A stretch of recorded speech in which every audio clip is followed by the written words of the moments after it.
one more night.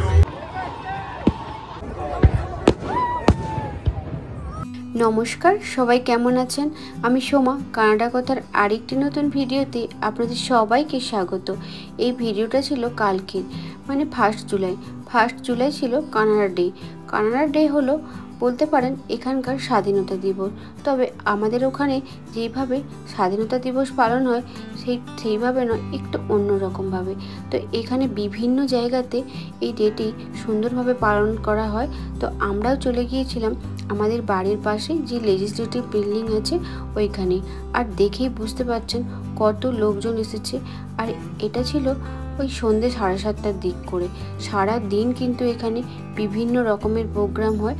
তো আমরা সন্ধ্যেবেলায় গিয়েছিলাম মূলত এখানে সন্ধ্যেবেলায় একটা ফায়ার ওয়ার্কস হয়, ওটা দেখার জন্য। এই দিনটি ন্যাশনাল ডে অফ কানাডা হিসাবে সেলিব্রেট করা হয়। একসময় এই কানাডা দেশটি ব্রিটিশদের অধীনে ছিল। তবে 1867 সালের 1 জুলাই থেকে এই কানাডা ডেটি সেলিব্রেট করা হয়। তবে জানেন, আমাদের দেশে এই স্বাধীনতা দিবসের দিন যেমন বিভিন্ন জায়গাতে উদযাপন করা হয়, তেমন এখানেও হয়। তবে আমাদের ওখানে স্বাধীনতা দিবসে আমরা যখন ছোট ছিলাম স্কুলে গিয়ে স্বাধীনতা দিবস উদযাপন করতাম। আমার মনে হয় এখানে এইগুলো হয় না। তবে বিভিন্ন জায়গাতে সারা বছর ধরে আপনি কানাডার ফ্ল্যাগ দেখতে পাবেন। আর জানেন, এই দিনটি এখানে ন্যাশনাল হলিডে হিসাবে বিবেচনা করা হয়। এই দিকটাতে দেখুন ভিড় অনেকটা কম, কিন্তু যখনই একটু পরেই ফায়ার ওয়ার্কসটা হবে তো সেইখানে দেখবেন কত ভিড়। আর এটা যেহেতু একটা বিশাল বড় পার্ক, তার সাথে লেক আছে, বিভিন্ন জায়গায় প্রোগ্রাম হচ্ছে, তো বিভিন্ন জায়গাতে লোকজন ছড়িয়ে ছিটিয়ে আছে। আর এই রাস্তার এই দু ধারটাতে এখানে মেনলি খাওয়ার দোকানগুলো হয়েছে। তো দেখুন সব দোকানে কিন্তু প্রচুর ভিড়, লম্বা লাইন। এখানে কিন্তু অনেকগুলো ইন্ডিয়ান রেস্টুরেন্টও আছে। এখানে তো বিভিন্ন দেশের লোকজন থাকে, তো সবাইরই মোটামুটি এখানে স্টল দিয়েছে। সকালের দিকে তো অনেক প্রোগ্রাম হয়েছিল, বেশিরভাগ প্যারেডে বা বাচ্চাদের জন্য লাইব্রেরি থেকে এখানে বিভিন্ন ধরনের প্রোগ্রাম অ্যাটেন্ড করা হয়। তো সেইগুলো কিন্তু এখন আর কিছু নেই। এখন যেহেতু সন্ধে হয়ে গেছে, তো 6টার পরে কিন্তু ওগুলো সব বন্ধ হয়ে গেছে। 6টার পরে শুধু মিউজিক হবে, আর রাত্রি 10টার পর মানে 10:30টার দিক করে ফায়ারটা হবে।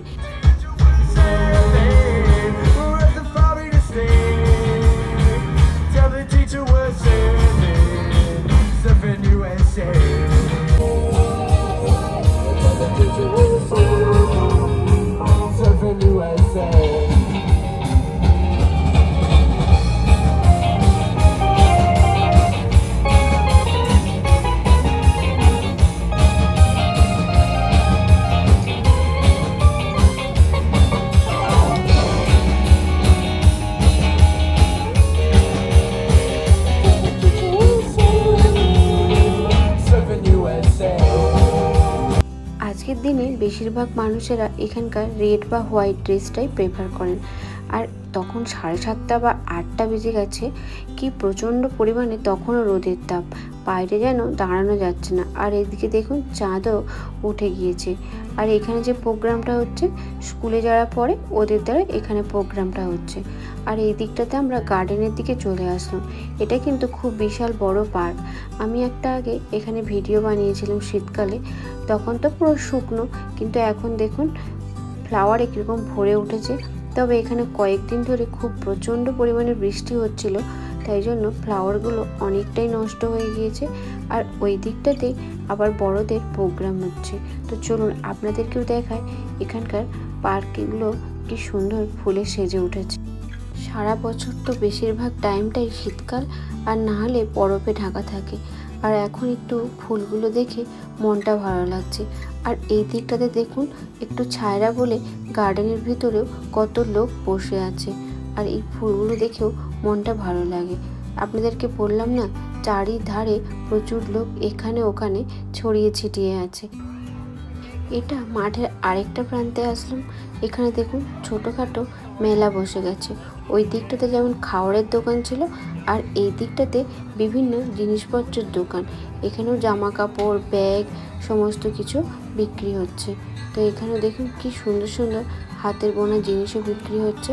তো তো এইখানে এই মাঠটা দেখুন, এইখানটাও কিন্তু অনেক বড় মাঠ, এখানেও কিন্তু আছে লোকজন প্রচুর। আর দেখে বুঝতে পারছেন কি পরিমাণে সূর্যের তাপ তখনও। আপনাদেরকে আগেই বললাম না, এখানে এই ক্যানাডা ডেটা অন্যভাবে সেলিব্রেশন হয়। দেখুন ওই দিকটাতে খাওয়ার জন্য একদম মেলা বসেছে, আর এই দিকটাতে জিনিসপত্রের মেলা বসেছে। সবাই কিন্তু এত গরম কিন্তু সারা দিন অনেকেই আছে এখানে, খুব মজা করছে। আর এই দিকটাতে হচ্ছে আবার একটা প্রোগ্রাম, সবাই দেখুন চেয়ার নিয়ে এসে বসে প্রোগ্রাম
ওখানে কিছুক্ষণ প্রোগ্রাম দেখার পর আমরা লেকের পাড়ে চলে আসলাম। আগে থেকে একটু আসলাম, কারণ যখন ফায়ার ওয়ার্কসটা শুরু হবে অনেক ভিড় হয়ে যায়, আর আগে থেকেই সবাই লোকজন এসে এখানে বসে থাকে যাতে ঠিকঠাকভাবে এই ফায়ার ওয়ার্কসটা দেখতে পায়। তো আমরাও চলে এসেছি। তবে এইবারে জানেন একটা পলিথিন নিয়ে এসেছি পেতে বসার জন্য, সবাই চেয়ার নিয়ে আসে, যে যেমন মতন করে নিয়ে আসে। এদিকেও দেখুন কত লোক চেয়ার পেতে দিয়ে কিন্তু চলে গেছে। এভাবে অনেকে জায়গা বুক করে দিয়ে চলে যায়, এখানে ওখানে ঘুরে বেড়ায়।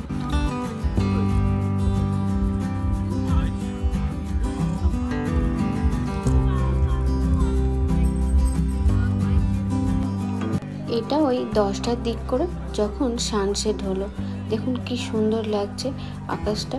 আরও আধ ঘন্টার প্রতীক্ষা, সানসেট হওয়ার প্রায় আরও আধ ঘন্টা পরে যখন অন্ধকার হবে তখনই কিন্তু ফায়ার ওয়ার্কসটা শুরু হবে।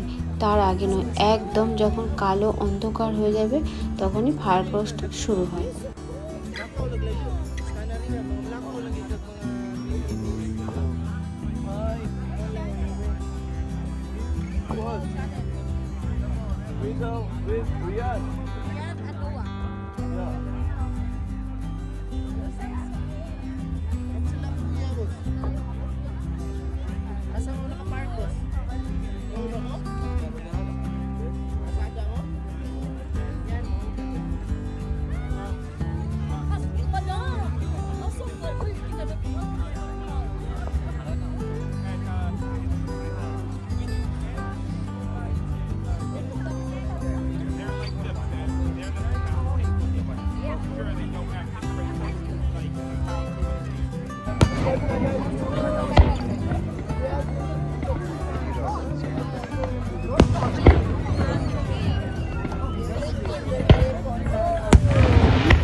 Ocho.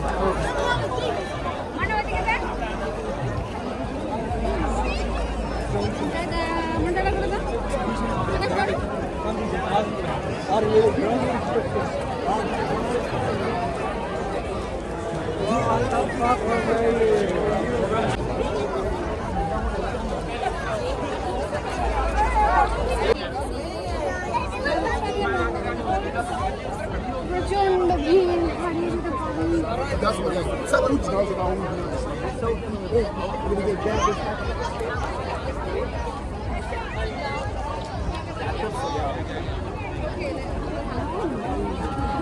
know.